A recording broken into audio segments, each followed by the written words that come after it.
I want to introduce Chispa team first. If can any people of Chispa just say your name and your position? Teo, can we start with you? Teo. Hola, soy Teo y trabajo aquí en Chispa por casi 4 años y mi trabajo tiene que ver más comunitario y en la parte de la educación o de la capacitación. Gracias. Hola, yo soy Miriam, soy organizadora comunitaria aquí en Chispa, Arizona. Hi, good evening all. I'm Julián Cepeda. I'm also a community organizer with Chispa.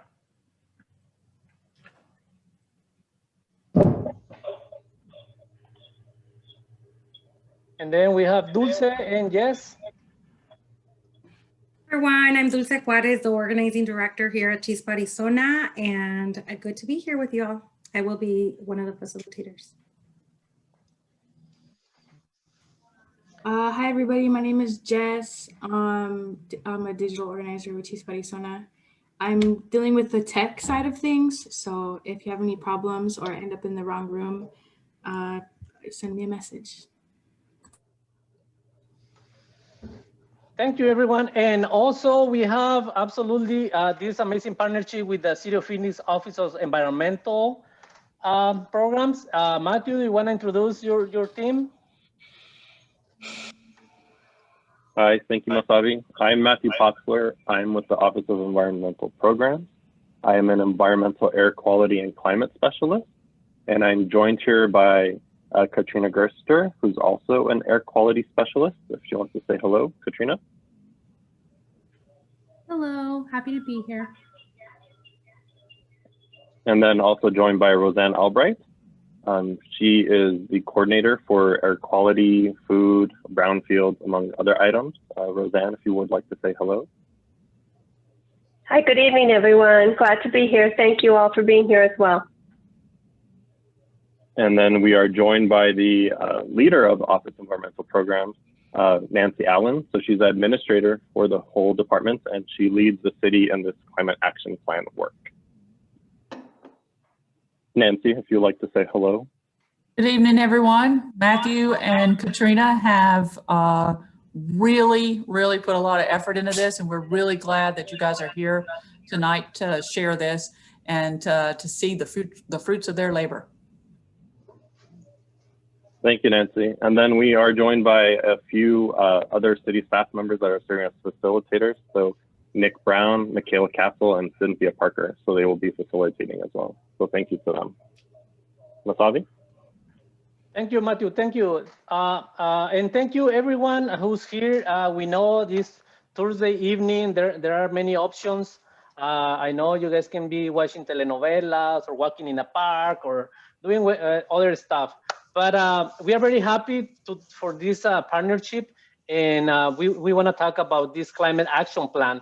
So what we are going to do is we are going to do a small presentation, and then after that we are going to break out in groups, so we can have conversations and feedback from the community. So again, this is the climate action plan, and as you know, all action is a climate action. The way how we power our home, the way how we get around, and how much waste we produce, that's everything is affecting our community, right? All depends on what kind of electricity, how the electricity is created, right? It has a very big impact in our community. The way how we move, right? And on this amazing city, we know that sometimes the city is not like a very walking friendly, right? So we have to utilize a lot the car. So there are many things that we need to do in that. And of course, right? We always talk about recycle, but I think something about recycle is that we have to reduce. And so how much waste we produce affects also our city and our mother earth. So today, this is the agenda, right? We did a welcoming, and we reviewed some hit goals. No, I'm sorry, we are gonna review the hit goals. Later, we are gonna do the break rooms. After that, we are gonna do the report out, so the community is gonna report. And after that, we are gonna be talking about next steps and how to use your voice. And then hopefully we are in at 7:30 p.m. Okay, so the first question is, why this matter? Something that we know that a Phoenix feels like fire. Last year, it was one of the hottest year in the history, right? In August, we have over 80 days with over 99 degrees. July, it was also one of the hottest of the hottest months. So that's why it's important. So what do we know? What do we need to do in order to stop this? Okay, so what we are seeing is that the temperatures keep rising, and in order to keep rising, we need to do something. So this record, we are breaking the record since 1896 in Phoenix. So something is happening. So in 2020, 145 days with temperature over 100 degrees. So that Mother Earth is telling us something. How can we stop that? Right? So unfortunately, right, we have seen a raise on deaths, right? And this table is showing us how the deaths related to heat has been increasing, right? So we start from 2001, and actually the county and the city in 2001, that's when they started recording the deaths. So we can see the numbers, right? And from 2014 to 2019, all the deaths, unfortunately, has been continuing increasing. And 2020, the same thing, right? Well, in 2020, we have 207 cases and other 124 cases under investigation. So unfortunately, the deaths, the heat-associated deaths continue increasing. So again, why this is important, right? Why do we need to talk about climate change? And basically, we know that we receive the heat from the sun, right? And then the heat goes back to the outer space. However, if those gases stay in the Earth, that's what's gonna continue affecting Mother Earth. This is what we call the greenhouse effect, and this is what we need to prevent. So what does that mean? More greenhouses in the atmosphere means more heat for us. So if there is more transportation, there is going to be more gases in our community. If we don't have enough parks, that's going to be also more gases in the community. If we continue creating so much waste, something that's going to produce more energy. So that's why this climate change is affecting us more and more every day. So unfortunately, another reason of this climate change is transportation and the way how buildings have been built. So 80% of the buildings are stationary, which means that those gases absorb heat in the atmosphere. Transportation, 47% of these gases are produced by transportation. So this is something that we need to start, right? And that is something that we need to work on it. And this is where we are gonna get all the idea from the community. And of course, waste, we are, I think, the 6th or 7th largest city in the country. So can you imagine all the waste that we are producing? So that is gonna have an effect as well. And right there, I'll pass it to Matt. Thank you, Masavi. So what he just described is why climate change is happening and the sources of those gases that will keep heat in our atmosphere. And so we have a couple of choices and options to make. And one of the things that we have to realize is that climate is changing, and we know why. It's because of those gases. And one of the things that's affected by that is something like the maximum summer temperature. So on your screen, you should see 3 maps. The first is the historical average of heat, the maximum summer temperature in Phoenix. And there's a black border around the city of Phoenix city limits. And then you can see it's kind of shaded pink, a little darker pink, but not too bad. Then you have option 1. So option 1 is where all this hard work comes into play, where we make those investments in green energy and green jobs. And when we start making the city more walkable, so we reduce our emissions, so we have less of those greenhouse gases in the atmosphere. And so you can see, even with a lot of work, a lot of patience, we will still slightly warm up in the northern parts of Phoenix and the south parts of Phoenix. But then you can see option 2. So that option is if we don't do anything, if we keep living the same daily lives, if we keep producing the same amount of emissions. And you can see that just one of the things that will be impacted will be summer temperatures, and they'll be much hotter and much warmer. And you can see the whole city is basically purple. So we want to avoid that. So next slide, Masavi, please.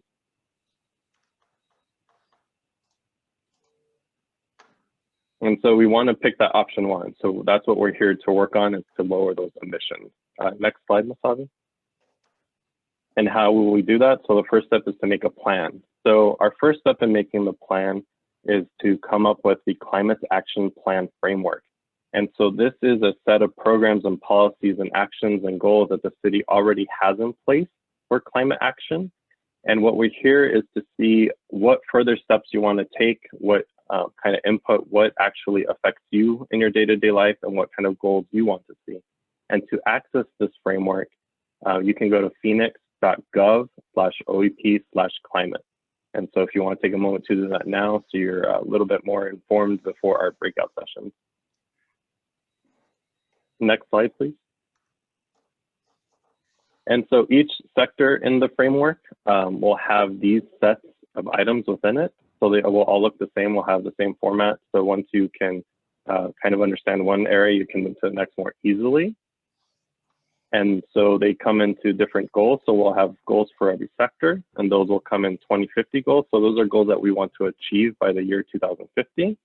Then we have a set of quick start action examples. And so those are examples of actions that are already happening or that we can do quickly, that we don't have to wait 30 years to take action on. And then you can see the rest of the goals are in different terms of time. So either short, mid, or long-term goals. And then we also included key achievements, things that the city has actually achieved already in our efforts with climate change and climate action. Next slide, please.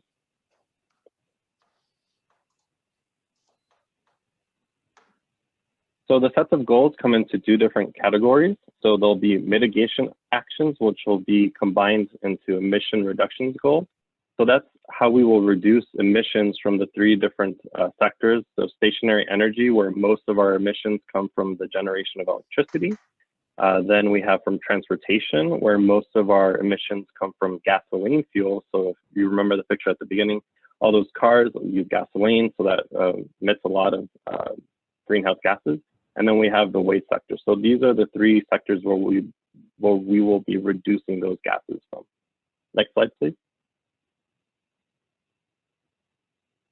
Then the next set is adaptation. So as you remember in the second map, even if we work on limiting those emissions and reducing the gases, the climate is going to change a little bit. And so these are the goals that will help us be more resilient against changes in air quality, to help provide more accessible food. So we'll have better local food systems. Part of that is not transporting food across the world. If you can grow locally, that would be better. And then we will be primarily talking during this workshop about heat, because it affects everyone. And then water. So another sector to consider is how will we keep this desert city well stocked with water. Next slide, please. And then next slide, please. And then here, Masavi will explain why heat is so important, and things like urban heat island, which is on top of climate change and climate action. Thank you, Matthew. So as you will see here, this is the map of the beautiful Finiquera, and this is the map of Phoenix, right? And we can see the colors, right? And of course, what is red, it means that this is what is called the heat islands. And we can see South Phoenix, right? Very red. But also we can see other parts of Phoenix, like West Phoenix. If you see the Grand Avenue and all those areas that are next to Grand Avenue, and we know that who lives there, right? The Latinx community, and but also on South Phoenix. So we can see, right, where is more affected by this heat, islands. So what is it? What are the urban heat islands? So basically, we live in the desert, right? However, there is a big combination between the desert and the cities and agriculture, right? So normally, Mother Nature, of course, is very smart, right? So on the desert, normally where it is very hot, but then on the evening, it used to cool off, right? That's the way how desert works, right? Very hot on the day and then cool off on the evening. However, that cannot happen in the city precisely because of that, because the city, right? Because the houses, because the buildings, right? Let me stop here. Si hay alguien que acaba de unirse a la plática, hay traducciones en español. Nada más le tienen que hacer clic en donde está el globito y ahí le escogen español.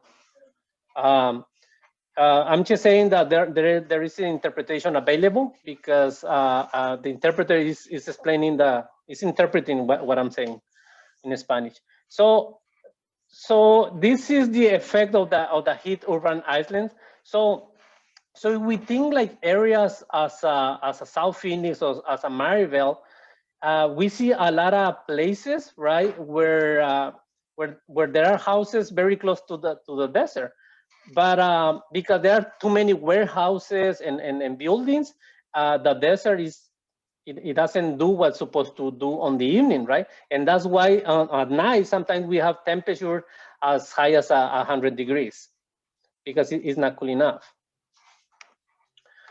So, Matt, is this mine or this is yours? You're muted. It can be either. So okay. After this is the next part. So just to give you an overarching themes, so these are the 2050 goal. So it's for everyone to have a park or pathway, like a green pathway or a canal pathway within a 5-minute walk. So by 2050, we're hoping that everyone has, or the plan goal is so that everyone can walk to a park or a pathway in 5 minutes. The other long-term goal that we have, so this would be more of kind of a midterm goal, is to have increase our tree and shade canopy. So increase how many trees we have and increase the amount of shade, whether it's from those trees or structured shade, to 25%. And so right now we're around 12%. So those are two long-term goals. And so these are some of the things that you can affect in the framework or in the plan itself. Say these are too far away or not soon enough. Next slide, please, Masavi. And so our first goal is to create a network of cool corridors. And so this is one of the projects that Masavi has participated in called the Nature's Cooling Project. And so if you want to take it from there, Masavi, the next two I think are yours. Yeah, thank you, Matthew. Thanks. So one exercise that we did a couple years ago in several parts of the city, we did some research. We were knocking doors and we were talking with neighbors about how can we deal with heat. As we all know, a community is very resilient. The community has a lot of knowledge and is very wise. So sometimes organizations or institutions, they do research on how to prevent heat. But I think the best way to do it is having a conversation with the community, because the community, we know where do we need to have all these cool corridors. The community knows where they are walking every day, right? So that's why it's very important. That's why it's very important that conversations like the one that we are having today. So, so as I say, on this research that we did in South Phoenix, that precisely in the one that I work, the people was worried about many things, right? people was worried about the financial burden of lack of resources for tree planting and shade. As we know, in many of our neighborhoods, there are not enough trees, right? There are not enough shade. But also people was worried about heat-related illness and the need to create safety during the heat, especially for students and seniors living alone. During summer, we know that we don't see many people walking. We don't see many people playing on the parks. And the reason is because there is no way to do it if there is not enough shade. So what happened with the children during summer months? So they stay home, right? And also another issue that the residents from South Phoenix were complaining is the vacant lots and dust.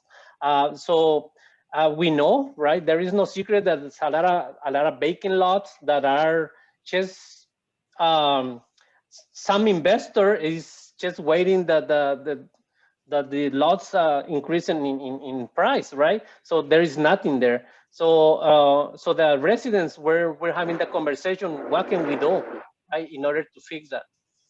And of course, something that Chispa has been working a lot is in high electricity bills. We know that during summer, the electricity bills raise, and that's very bad for our economy. And we know that a lot has to do with housing material and lack of insulation in homes and rental places. So something that we need to develop the advocacy skill to promote the heat mitigation and adaptation strategies. Also, something very important the community was saying, like, there is no way to drink water whenever you are walking, because there is no culture of having fountain water in the parks or any other park. So this is two areas that we work, and this is in South Phoenix again. If you see, this is the Rio Salado, and that's 19th Avenue and 7th Avenue, all the way to Vineyard. So the neighbors, we asked them what are the coolest spots in the area, and they mentioned on the right you see the coolest spots. And then we asked to the neighbors, so where are the hottest spots in this part of the town? And then they mention these areas, right? That's where the community walk, that's where the community plays, and they want to fix it, right? Okay, so this is one of the solutions. If you see on your left, you see a park that is on 15th Avenue, and this is a typical park in South Phoenix, right? And something that the community was saying on your right, this is what we need. So if you see, there is not a lot of a lot of money in building the park to your right. It's just that it needs something different, right? So the community actually is the one who proposed all the changes on your drawing on your right.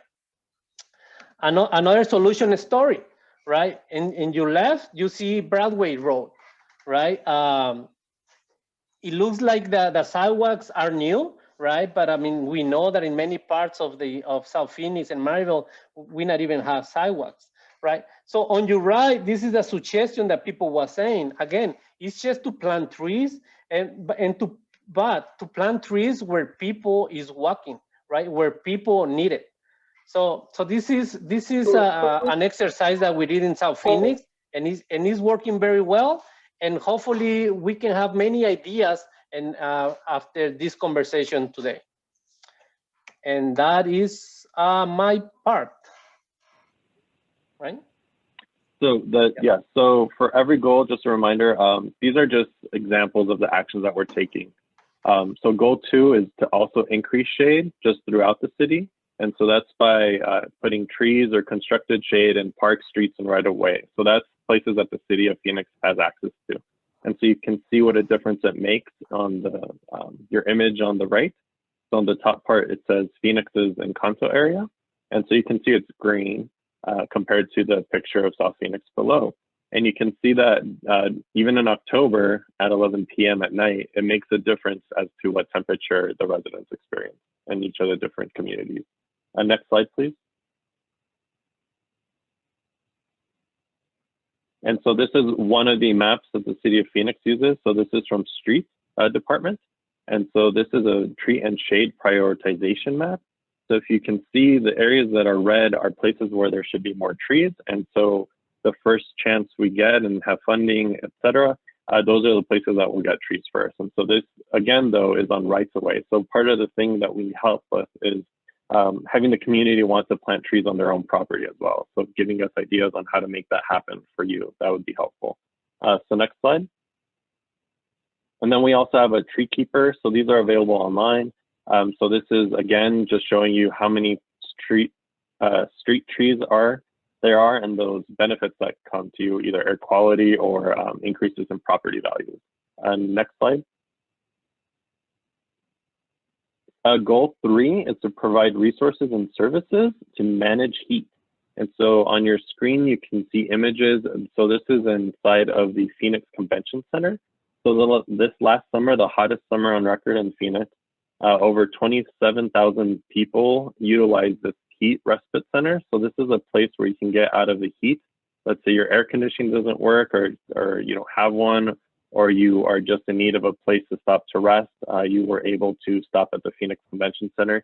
You can see that because of COVID pandemic, that people are socially distanced, wearing masks, food was provided. They had access to shelter, water, cool air, computer access as well. And so this was led by the Human Services Department, among others. And so these are part of the resources and services that we would like to ask you to see if these are the kinds that you want in the plan or not. Next slide, please. Goal 4, so this was mentioned earlier by the mayor. And so this is the use of reflective materials in projects like streets. So one of the ways that you can cool down the street is to put a coat of a lighter material. And so you can see on your screen that traditional asphalt would be around 121 degrees. And then the cool pavement can be up to 15 degrees cooler. So these have been placed throughout different locations throughout the city. So in all 8 districts, these are pilot locations. So they are all set. And what we're waiting to see now is how long that this material will last in Phoenix. And so not only is it important to have climate action and have a plan for that, but these need to be economically viable and sustainable options. We can't do actions that just to put money down. So long-term, we will see if this material works better than a traditional asphalt. Next. And then the last goal for heat is to develop a heat ready certification. So this would be a certification like the Storm Ready program. And so this would identify not only programs for the city of Phoenix, but so other cities can use it as well. And it would help prepare the city for extreme heat events. And so the focus would be on things like providing shade cover, education, better transit housing options, and then emergency preparedness. Next slide, please.